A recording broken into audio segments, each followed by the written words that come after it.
Shalom saudara-saudara terkasih di dalam Tuhan Yesus Kristus. Bertemu lagi bersama saya Roni di pagi hari ini. Saya berharap saudara-saudara tetap selalu dalam keadaan sehat dan baik. Sebelum kita memulai curhatan hari ini, saya mengajak saudara-saudara untuk bersatu di dalam doa. Terima kasih ya Allah Bapakku, terima kasih Yesusku buat segala kebaikan-Mu Tuhan. Di mana hari ini kami masih bisa menikmati nafas kehidupan daripada Engkau ya Bapa. Engkau masih memberikan kami kesehatan. Biarlah sebentar juga Tuhan kami akan mendengarkan sebagian dari kebenaran firman-Mu. Dan biarlah urapan-Mu yang membantu kami untuk dapat menerima segala kebenaran firman-Mu. Terima kasih Allah Bapakku, terima kasih Yesusku, kami serahkan semuanya ke dalam tangan-Mu saat ini. Haleluya, amin. Baiklah teman-teman, hari ini saya ingin membahas tentang prinsip hidup. Kalau saya membahas tentang prinsip hidup, mungkin Anda tidak begitu nyantol di dalam pikiran Anda. Jadi saya bisa gantikan dengan kata tujuan hidup kita. Saya ingin mengambil satu ayat Alkitab di dalam Yeremia 29 ayat 11. Demikianlah firman Tuhan. Sebab aku ini mengetahui rancangan-rancangan apa yang ada padaku mengenai kamu. Demikianlah firman Tuhan, yaitu rancangan damai sejahtera dan bukan rancangan kecelakaan, untuk memberikan kepadamu hari depan yang penuh harapan. Saya ingin sedikit curhat tentang masalah kehidupan saya. Saya mengajak Anda untuk mendengarkan segala apa yang saya utarakan agar ini bisa menjadi inspirasi bagi hidup Anda. Mungkin kamu pernah merasakan kebosanan di dalam keseharian kamu, baik di dalam pekerjaan dan segala kegiatan-kegiatan yang kamu lakukan setiap hari.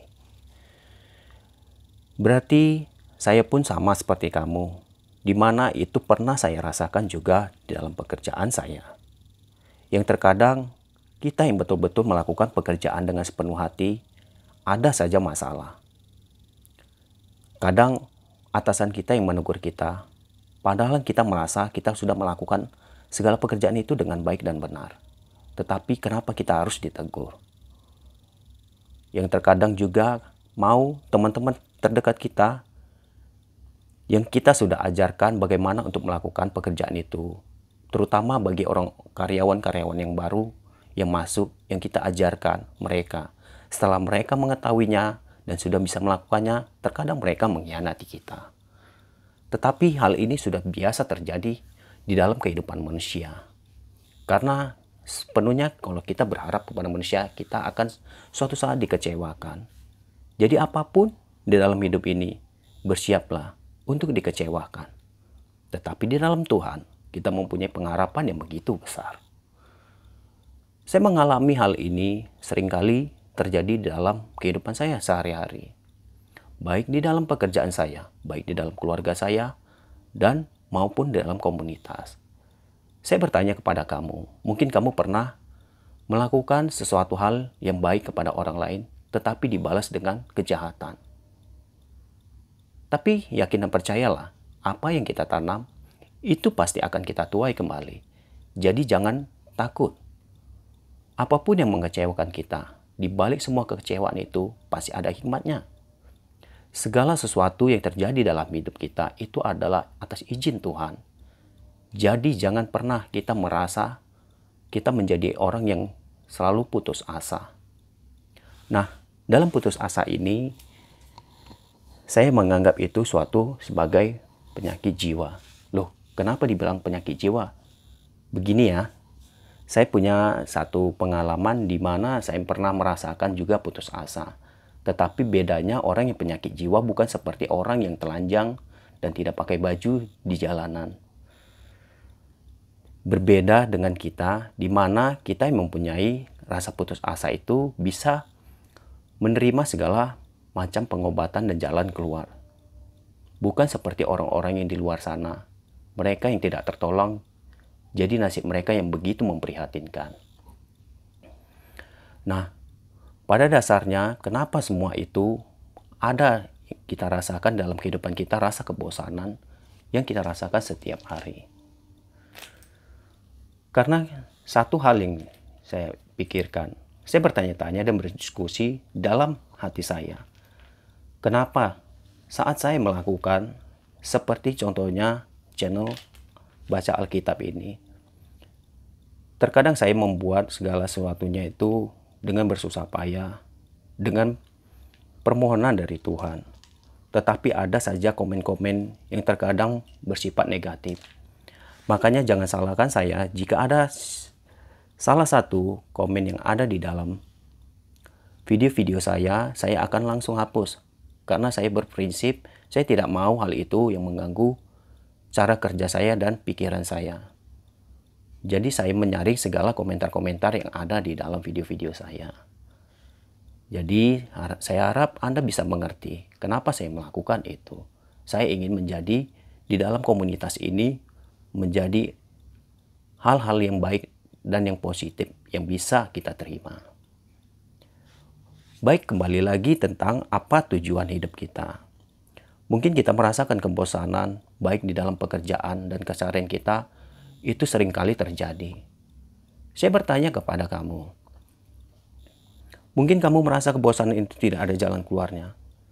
Tapi satu hal yang perlu saya tekankan saat ini, jika kita melakukan suatu pekerjaan ataupun apapun kegiatan-kegiatan dalam komunitas kita, kalau kita mempunyai visi dan misi, kita akan tahu apa tujuan dari segala pekerjaan itu. Kita akan menempiaskan dan membuang segala apapun halangan-halangan itu.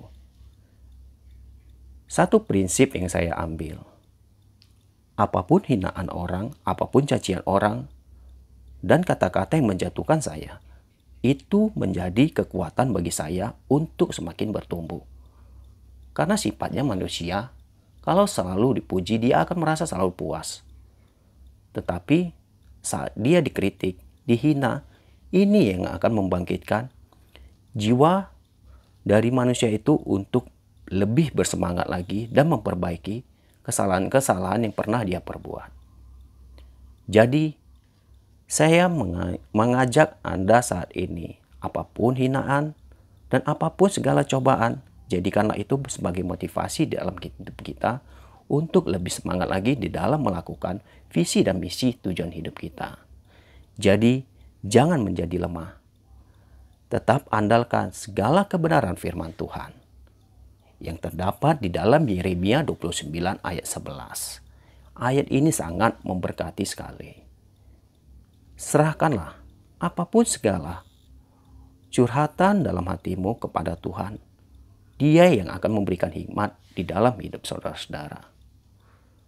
Mungkin kamu pernah merasa dikecewakan, bukan dari teman, mungkin dari orang terdekat kamu, seperti istri kamu sendiri atau pasangan kamu. Tapi yakin dan percayalah, semua itu ada hikmatnya. Tuhan mengizinkan itu agar kita terlatih untuk melakukan hal yang terbaik untuk kedepannya nanti. Jadi, hari ini pembahasan saya tentang tujuan, visi, dan misi saya di dalam saya membuat channel ini untuk kedepannya.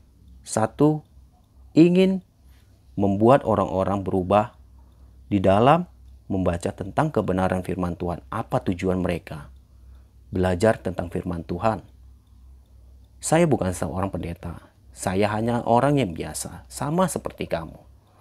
Tetapi saya tidak mengetahui ada di dalam hati saya keinginan-keinginan saya untuk lebih dekat dan lebih mengetahui tentang kebenaran firman Tuhan ini.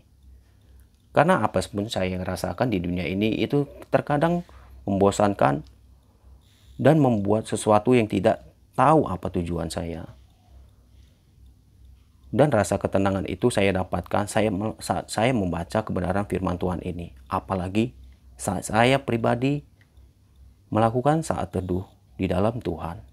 Coba Anda lakukan ini dalam hidup kamu. Pasti kamu akan merasakan suatu ketenangan yang tidak bisa kamu dapatkan dari kesenangan-kesenangan di dunia ini. Dan biarlah kiranya apapun yang kamu lakukan dan rasakan hari ini, saya berdoa Tuhan menjamah hati kamu dan memberikan kamu sukacita selalu. Yuk, mari saat ini saya mengajak saudara untuk bersatu di dalam doa. Terima kasih Allah Bapakku, terima kasih Yesusku, buat segala kebaikan-Mu ya Bapa. Tuhan, ajarkan dalam diri kami untuk terus belajar dan melatih diri kami untuk mengetahui segala rahasia ilahi-Mu ya Bapa. Biarlah hati kami selalu dipenuhi dengan sukacita-Mu. Hati kami dipenuhi dengan damai. Dan selalu rendah hati atas apapun yang kami lakukan. Terima kasih Bapa buat segala kebaikan-Mu. Dan biarlah kiranya apapun segala kegiatan yang kami akan lakukan hari ini, kami serahkan sepenuhnya ke dalam tangan-Mu. Haleluya. Amin. Terima kasih saudara-saudara. Biarlah kiranya hidup Anda semakin diberkati dan selalu dalam lindungan Tuhan. Tetap bersemangat dan Shalom. Tuhan Yesus memberkati. Haleluya. Amin.